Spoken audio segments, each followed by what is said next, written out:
Hello friends, welcome on my channel psychology world. और आज की इस वीडियो में हम बात करने वाले हैं यूपी पीजीटी साइकोलॉजी 2021 एग्ज़ामिनेशन के बारे में।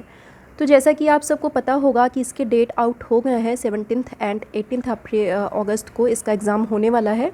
एंड यहाँ पे मे बी ये हो सकता है ड्यू टू कोविड आपके एग्ज़ाम्स 2 स्टेजेस में लिए जाएँ। कुछ कैंडिडेट्स के एग्ज़ाम्स फर्स्ट स्टेज में यानी कि 17 अगस्त को, और बाकी रेस्ट कैंडिडेट्स के एग्ज़ाम 18 अगस्त को लिए जाने के चांसेस यहाँ पे बन रहे हैं। और यहाँ पे सबसे पहले तो आपको सिलेबस को समझना है। अब क्योंकि अगर आज से हम काउंट करते हैं तो सिर्फ 1 मंथ आपके पास में रह गया है, ओनली 30 डेज़ रह गए हैं आपके पास, या इससे भी कम टाइम रह गया है। और अभी तक अगर आपने अपनी स्टडी स्टार्ट नहीं की है तो आप आज से ही अपनी स्टडी को स्टार्ट करें।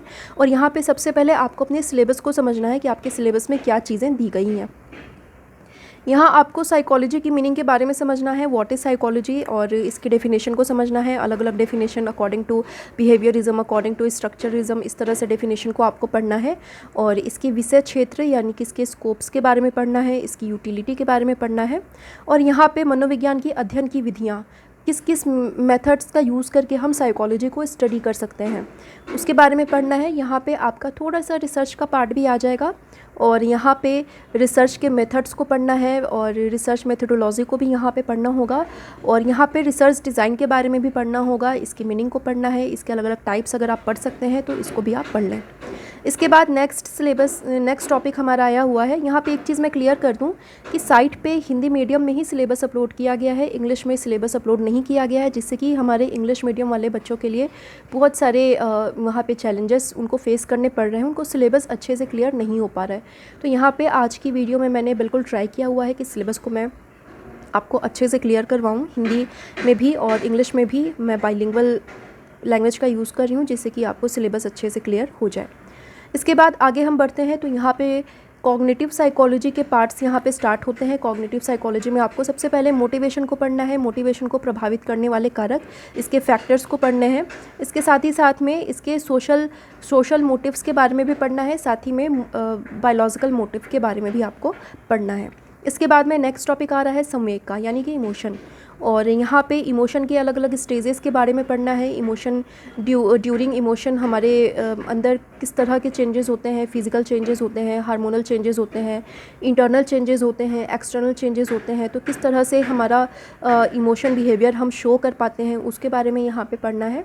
और इमोशन के कुछ थ्योरीज़ के बारे में पढ़ना है, कौन कौन सी थ्योरीज़ को पढ़ना है। हालाँकि प्रॉपर एक नेम नहीं दिया हुआ है, बट मेनली इमोशन के 4 से 5 थ्योरीज़ हैं जिसको कि आपको कवर करना है। इसके बाद में प्रत्यक्षीकरण एवं अवधान, यानी कि परसेप्शन एंड अटेंशन। यहाँ पे आपको परसेप्शन एंड अटेंशन को पढ़ना है। एंड परसेप्शन को प्रभावित करने वाले कारक, परसेप्शन का स्वरूप यहाँ पे पढ़ना है हमें, nature of perception and factors affecting perception.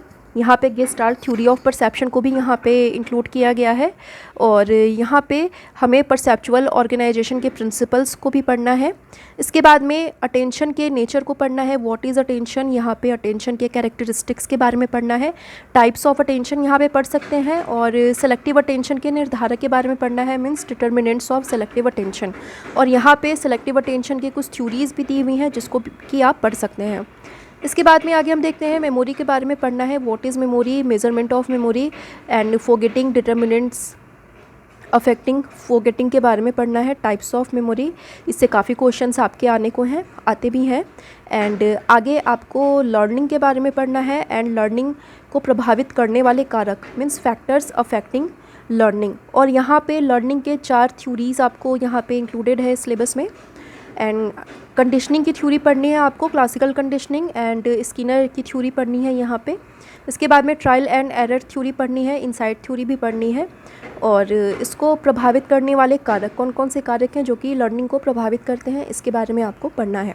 इसके बाद में नेक्स्ट टॉपिक आता है आपका पर्सनालिटी का। कोई भी एग्ज़ाम हो, साइकोलॉजी का कोई भी एग्ज़ाम हो, वहाँ पे आपका कॉग्निटिव, यहाँ पे कुछ ऐसे मेन टॉपिक्स हैं जो कि आपके साइकोलॉजी के हर लेवल के एग्ज़ाम में इंक्लूडेड होते हैं। और यहाँ पे personality, what is personality, nature of personality, determinants of personality को पढ़ना है। इसके बाद में पर्सनैलिटी डेवलपमेंट के अलग अलग स्टेजेस के बारे में पढ़ना है। हालांकि जब हम पर्सनैलिटी की बात करते हैं और पर्सनैलिटी डेवलपमेंट के स्टेजेस के बारे में बात करते हैं तो 3 से 4 थ्योरीज़ ऐसी आती हैं जो कि हमें पढ़ना हमारे लिए बिल्कुल इंपॉर्टेंट हो जाता है। यहाँ पे थ्योरीज़ का नाम नहीं दिया हुआ है, बट आपको अपनी समझ के आधार पे उन थ्योरीज़ को भी पढ़ना है। इसके बाद में आगे साइकोलॉजिकल टेस्टिंग के बारे में पढ़ना है और यहाँ पे इंटेलिजेंस टेस्ट के बारे में पढ़ना है, verbal intelligence test and performance intelligence test. यहाँ पे वेस्लर के टेस्ट को कम्प्लीटली पढ़ लेना है, इससे काफ़ी क्वेश्चंस आते हैं आपके। इसके बाद में सामूहिक एवं व्यक्तिगत परीक्षण में सावधानियाँ कौन कौन सी सावधानियाँ रखनी चाहिए ड्यूरिंग टू टेस्टिंग, और इसके बारे में पढ़ना है। इसके बाद में गाइडेंस के बारे में पढ़ना है, निर्देशन भारतीय परिवेश के अनुकूल शैक्षिक व्यावसायिक एवं व्यक्तिगत निर्देशन, गाइडेंस एंड काउंसलिंग को पढ़ना है। यूपी में जो भी आपके गाइडेंस एंड काउंसलिंग से रिलेटेड जो भी आपके नॉर्म्स आ रखे हुए हैं उसको आपको पढ़ लेना है, थोड़ा सा ये करंट अफेयर से ये बिलोंग कर जाएगा। और इसके बाद में DSM 4 बिल्कुल पढ़ना ही पढ़ना है आपको, असामान्य व्यवहार एवं मानसिक स्वास्थ्य, abnormal behaviour and mental health. यहाँ पे व्हाट इज़ मेंटल हेल्थ और इसकी क्या यूटिलिटी है और किस तरह से हम अपने मेंटल हेल्थ को इंक्रीज़ कर सकते हैं, मेंटल हेल्थ को बनाए रख सकते हैं। मेंटल हेल्थ को प्रभावित करने वाले कौन कौन से कारक होते हैं, कौन कौन से फैक्टर्स होते हैं, और हम मेंटल डिजीज़ेज़ को किस तरह से हम उनका ट्रीटमेंट कर सकते हैं, इसके बारे में भी पढ़ना है आपको। इसके साथ ही मानसिक स्वास्थ्य रक्षा के संस्थागत उपाय, किस तरह से अपने मेंटल हेल्थ को हम बैलेंस कर सकते हैं और एबनॉर्मल बिहेवियर को हम किस तरह से रोक सकते हैं, इसके बारे में पढ़ना है। इसके बाद में आपका इंडस्ट्रियल का पार्ट आ जाता है, समूह तनाव, कारण प्रभाव, जातिवाद, संप्रदायवाद, धर्मवाद एवं भाषावाद। यहाँ पे ये इंडस्ट्रियल और सोशल ये आपका मिक्सअप हो जाता है। यहाँ पे आपको ग्रुप कॉन्फ्लिक्ट के बारे में पढ़ना होगा, ग्रुप कॉन्फ्लिक्ट के कौन कौन से कॉजेज़ हैं और उसका क्या इम्पैक्ट पड़ता है हमारी सोसाइटी में, और इसको हम किस तरह से हम सही कर सकते हैं, किस तरह से इस तरह के ग्रुप कॉन्फ्लिक्ट या ग्रुप स्ट्रेस को हम दूर कर सकते हैं, उसके लिए क्या क्या किए जा सकते हैं, और हमारे गवर्नमेंट के द्वारा कौन कौन से ऐसे नॉर्म्स बनाए गए हैं उसके बारे में अगर आप पढ़ लेते हैं तो ये आपके लिए बेटर होगा।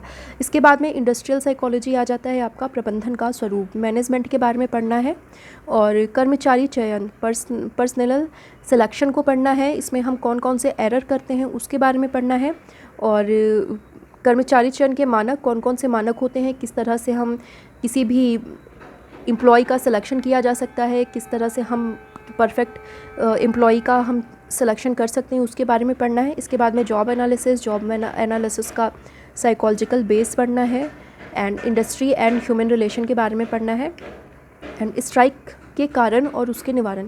तो ये मेनली आपका PGT का सिलेबस है। तो आई होप आपको सिलेबस अच्छे से समझ आ गया होगा आपको क्या क्या पढ़ना है, क्योंकि सिलेबस ही कुछ इस तरह से दिया हुआ है, पैराग्राफ में सारे टॉपिक्स दे दिए गए हैं, तो इससे बच्चों को काफ़ी इसको समझने में प्रॉब्लम भी आ रही है। तो आई होप आपकी आज की वीडियो में आपको सिलेबस अच्छे से समझ आ गया होगा। जल्द ही मैं नेक्स्ट वीडियो लेकर आऊँगी जिस पे कि हम बात करेंगे कि हम 1 मंथ में किस तरह से अपनी तैयारी कर सकते हैं। सो आज के लिए इतना ही। Thank you so much.